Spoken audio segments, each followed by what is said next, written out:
So welcome back to another video. We're going to primarily be talking today about Lance Twiggs, the roommate and partner to Tyler Robinson. Tyler Robinson is the alleged assassin to Charlie Kirk. I need to break this down because I have a network largely of trans people, and we faced an enormous backlash last September. I've mentioned a million times on this channel the language that certain people were using for the trans community was very damning, to say the least. It seemed very hopeless. And so far so good. Like, we haven't totally been eradicated, but we are in the middle of a transgender genocide under the Lemkin Institute of Genocide Prevention, saying that we're in the early stages of genocide in the United States. So I think it's important to talk about this case and the wording that news outlets are using when describing Tyler's partner, because as far as this case goes, I haven't seen them come on to the case and be like, yes, and by the way, no, call me this, or I'm presenting a certain way. We're going to explore this a little bit, right?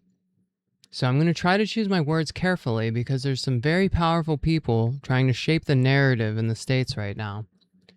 And so we have on Court TV, this is called Full Interview. Tyler Robinson's lover spills alleged confession. This is on YouTube, right? This is the full 22-minute and 53-second version. The thing about this is there are points where the video will cut out. There's also a point, I believe it's 15 minutes and 40 seconds through, that they're skipping ahead. So there's always going to be speculation of what did they skip ahead for, or what did they not cover in those little windows of time, right? The early parts of this video, they're just establishing, hey, this is Lance Twiggs. Yes, they knew Tyler. We're going to play a little bit of this here. All right, so you said when you first met you were roommates? Yeah. Okay. And then at some point, your relationship progressed to something more than just roommates, is that right? Mm-hmm. When was that? I think we started dating 2 or 3 months after he moved in. Okay. And where did you live at that time? St. George, in an apartment complex. And is that apartment the same place you lived when on September 10th? Yes. When you lived there with Tyler, were you in the same room? Did you live in the same room or different rooms? No, separate rooms. So I'd like to kind of take a break for a second and just say hey, does it seem like they're making up anything, or they're just able to answer questions kind of straight? Because they seem very able to answer a question without going or I don't really see that much. The only point I see that is very late into it, but I think it's more, there's a nuance to it, but we'll get into that. And by the way, how did they show up to court? Did they show up in a dress? Did they show up with their hair all done silly and big bows and stuff? Or did they show up in a guy's suit? And I'm not saying that Lance isn't trans. The issue with this is that everybody said Lance was trans this whole time.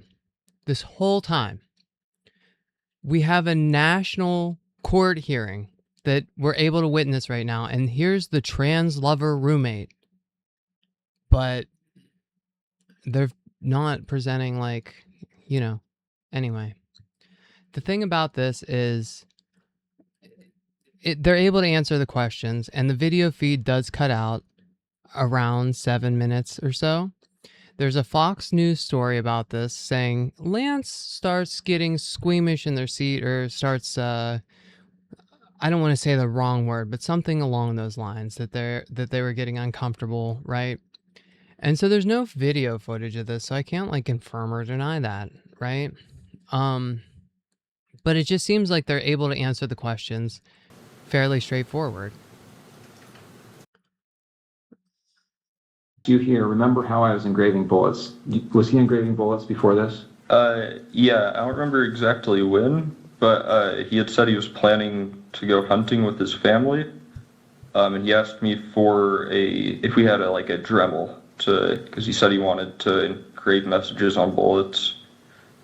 And I just told him where Dremel was, and told him to make sure he doesn't like set off a bullet on accident in the house.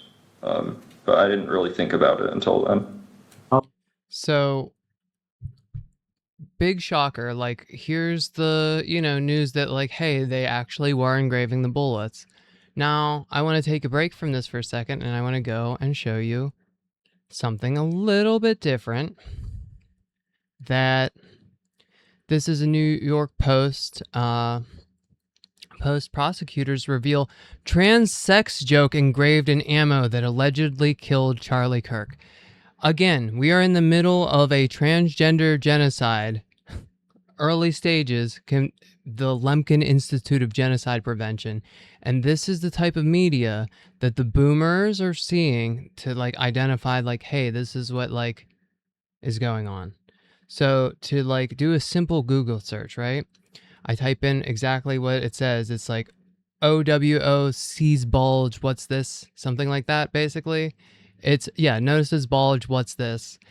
And it's, Know Your Meme says it originated from communities around the early 2013. This next page down, it says, this was originally parodying furry subculture, right? So, like, it doesn't necessarily even correlate to trans anything. There's like news articles that say, oh, this was used within the furry and trans community to like justify attacking the entirety of the trans community. We have been on edge because of this. And I'm speaking on behalf of my community. I'm speaking on behalf of the people that I know have already dealt with enough. We already deal with like the real world, but then we also have to deal with the internet world being like this. But the thing is, they seem nothing but cooperative. So let's say Lance is trans, right? Then what? Like, they literally are a good role model. Like, I mean, they're not like doing anything specifically wrong throughout this. They mention like, and I've listened to this a few times, that they mention this Discord server where Tyler and his friends. These other people are just others that are members of the server. Yes. Jug, Barnaby, Marina, DM. Mm-hmm. Yes. Yeah, like DM means Dungeon Master. So these are like, most of them are names they're using in the game they're playing currently. Got it.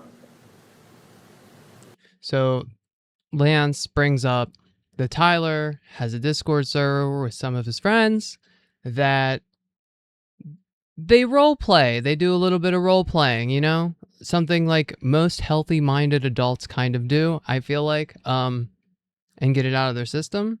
The ones that don't seem to carry like a burden of not being able to like explore themselves, I guess, is how I feel when I look at some people that are more judgmental on this type of subject, right? So like they break down like the timeline of everything, and I recommend just watching this through the entirety for yourself. And like I said, the screen goes black. They skip ahead a couple times. They mention whenever Tyler's back home, and then he started crying a bit, and he says he wishes he hadn't done it, and admits that, Tyler said that they were the assassin, right? Or the murderer, right? And Left understanding that he was going to turn himself in or go to his parents' house. Yeah, and I didn't really want to be at our apartment while any of that was happening, regardless of what went down.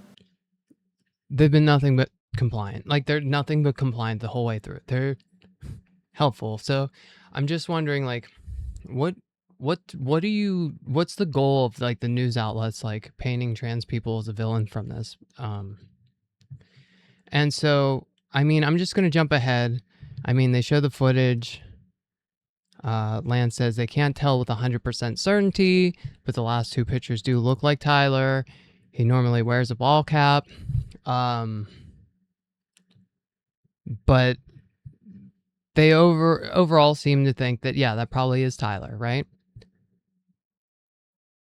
So this is the thing that they start talking about, like political line stuff. Let's see. We'll go back just a little bit. We'll play it from about here.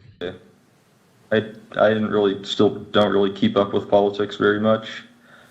He'd usually talk about stuff he heard on the radio on his drive to work in like their work car, since it sounds like their whole crew went in the same car most of the time. But I wouldn't say super consistently, because it wasn't a topic I really contributed much on. What about Charlie? So the thing about this case too is like Tyler doesn't really talk about politics much, but yeah, it just seems like it seems a little odd. A lot of the details of the case seem odd, but that's not what we're mainly focusing on here. The thing about this is when they go this much into detail with everything, and then this next little part, because of this whole gender identity issue between this case, this little part, just Kirk, did you ever talk about Charlie Kirk? I personally had never heard him talk about Charlie Kirk before specifically. Okay. so we're not quite there, but literally right here, it's like you would think that if Lance were trans, there would have been some conversation of this. Obviously, if they were partners. And the thing is, they're in the state of Utah. LGBTQ rights in Utah are relatively lenient. Things are pretty good. I mean, not perfect, but they're pretty good as of this incident, right? The thing about that is, like, maybe there was like some shapement of policies and some scare of like their future if they were planning on being together. Maybe there is like a little bit of headspace that we're going to explore here in a second, but How about political issues? So did you ever talk about gender identity issues and LGBTQ rights? No, not really. Usually if he did talk about politics stuff, it was relating to Trump or current like policies being like issued or voted on, I think. But yeah. so again, like you would think that like if Lance were trans, they would be talking about these things because it was a hot topic issue. It was a very big issue leading into these moments, and it only became a bigger issue afterwards, I feel. So this is the last little. Okay, so before that you have been. For a short time, yes. Okay.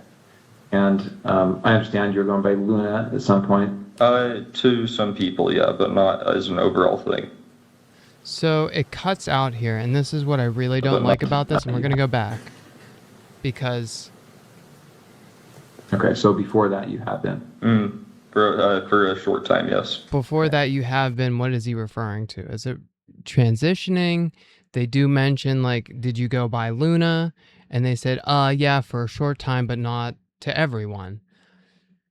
The thing about that is, like, my headspace with this is, did Lance end up just getting, like, publicly outed from this whole hearing? Were they in the wrong place at the wrong time? Did they happen to get with a partner that they got caught up in this whole ordeal that maybe they were transitioning and that they had to put a stop to it because of the political climate, because of this case, because of the development of everything?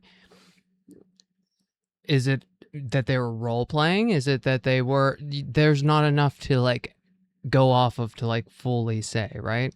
To be saying that Lance is Tyler's trans partner is just so ridiculous that for their presentation, are they boy moding right now?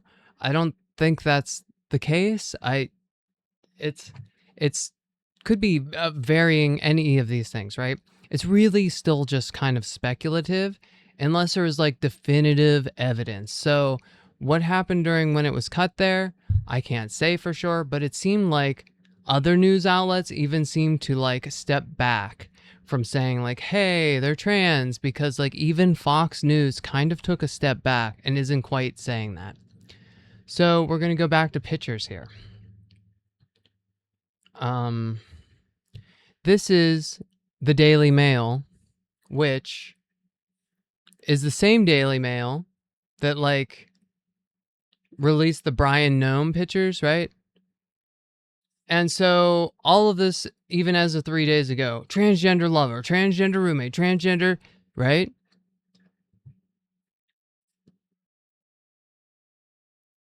And so this is the New York Post, that there is this, right?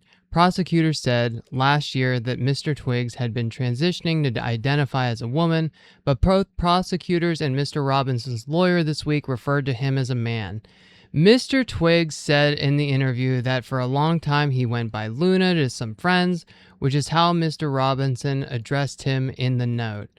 Mr. Robinson's mother told the police that her son had moved to the left and had become more pro-gay and trans right oriented in this period before the shooting. Prosecutors say Mr. Robinson targeted Mr. Kirk because of his views. Mr. Kirk said gender transitions conflict with Christian teachings, calling them a middle finger to God.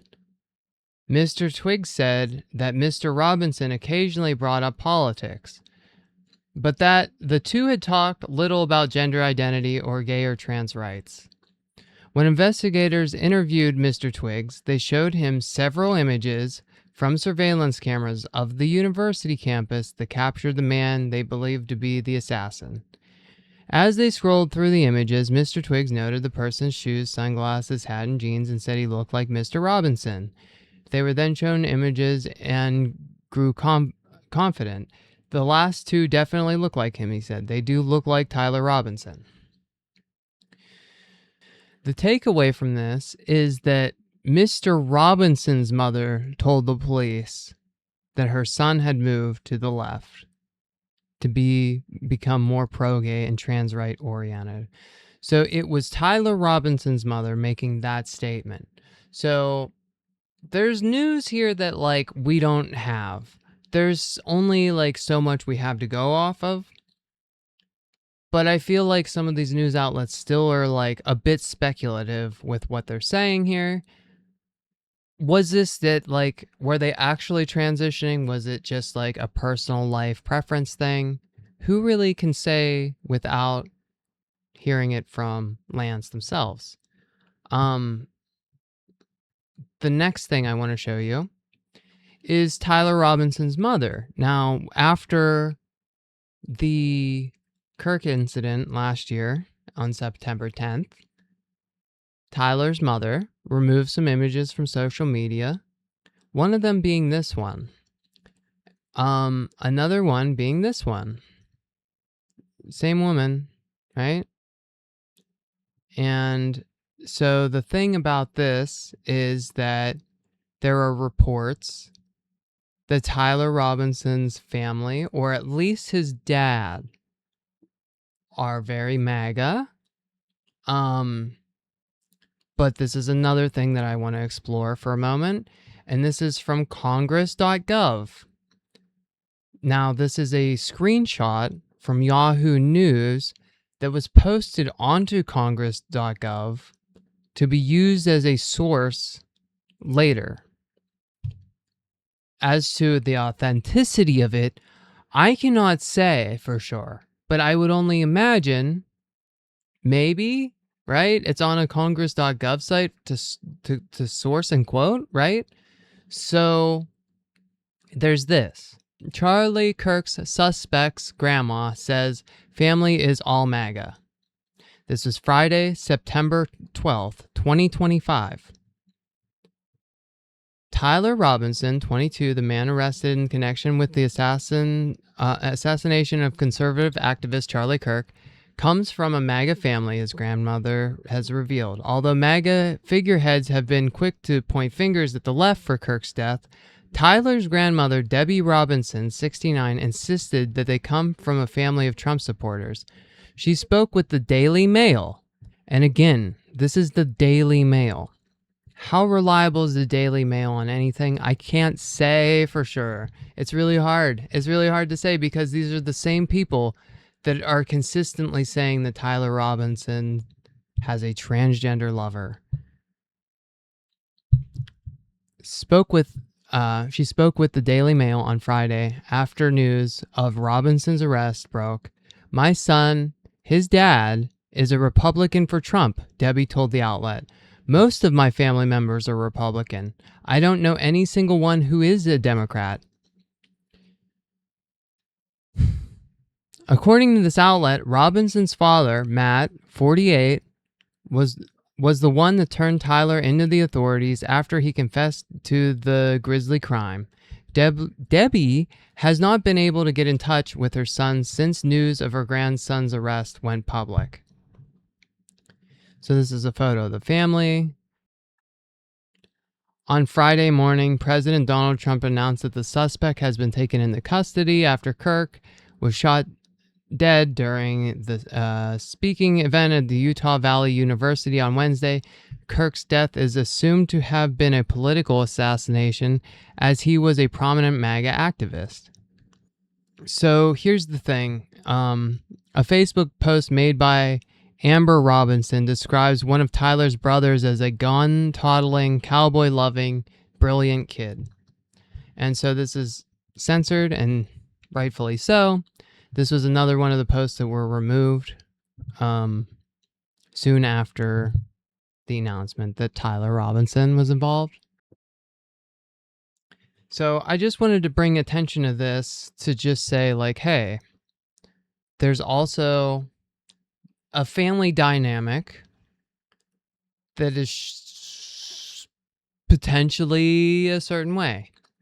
And did Tyler tell his parents, hey, Lance is my partner, Lance is transitioning? Is that where their mom got this from? Did the mom make the assumption that Lance was trans? How did this play out exactly? I would love to know. But at the same time, it seems like Tyler moved out for one reason or another. And again, Lance is 22 years old. I would imagine Tyler's a similar age. You have to move out eventually, right? That's kind of the age of move out, right? So it's a lot to think about. And so I just wonder, like, what truly happened? What really shaped all of this? Because, like, obviously this family was in the hunting. The parents had hunting licenses. Tyler was already engraving bullets prior to this incident. And so, like, what's going on in Utah to make people engrave bullets kind of thing, I guess? I don't know. But also, after that, even more recently, we have Nancy Grace. Trans lover Lance Twiggs, right? I tried to watch this. I watched clips of this one, and I didn't see a single mention of trans in the clips, but I really skimmed it. We have people on Facebook posting things like this, though, as well. And I want to bring your attention to this because when news articles put out this type of language, when the framing of this whole story is still being shaped in such a way that a trans person did this, or like a trans enthusiast, or like, and that the language that's been used, and you literally just go through my other videos, literally go through like my recap recently, you'll see that like there has been some very terrifying language. The institutionalization of all trans people, like there can be no sympathy for these creatures any longer. This language is stuck with me. I've seen the impact that it did to my community. And so we just try to like talk with each other still. We still only have each other. And that's if we're not pushing each other away, because there's also enough for us to fight about ourselves. We're still human, right? But then you have to see things like this. Do you think being transgender is a mental illness? And that's just like a normalized kind of conversation piece rather than like do you think trans people deserve to be treated equally like a human being? Um, but like even more concerning is whenever you see things like this, and this is just normalized, and it's okay, and it's not against any terms of service. And there are some people that really do internalize and believe that trans people are just out here committing mass murders or something. And it's really hard to get a narrative for them to understand when it's been like repetitiously put into their heads. So it becomes dangerous for someone like me to even like go out. I miss when liberals were tree huggers instead of trans murderers. And the thing that I want to bring attention to with this is there's 2 likes for every laugh. There's one of us for every 99 of you. There's no amount of like talking about this that's going to make the difference. It's going to have to come down to common sense prevailing, and hopefully enough people understand that like we're not the problem. To take away potential gun rights, the shaping of like the whole legality behind owning a firearm and who can own a firearm and all this, and just put the framing on like trans people bad, but trans people though. It's unbelievably exhausting. I just wish news outlets could be a little bit more credible, I guess, with their stories. And if it is that they're trans, how do you know when none of us know? When the outside world really truly doesn't have like a full picture of it, right? It's exhausting. And so this court case stuff is going to continue, and hopefully, not shape all trans rights because of this one incident. And the thing is, if Lance isn't trans, and even if they are, the takeaway here is that transphobia hurts more than just trans people.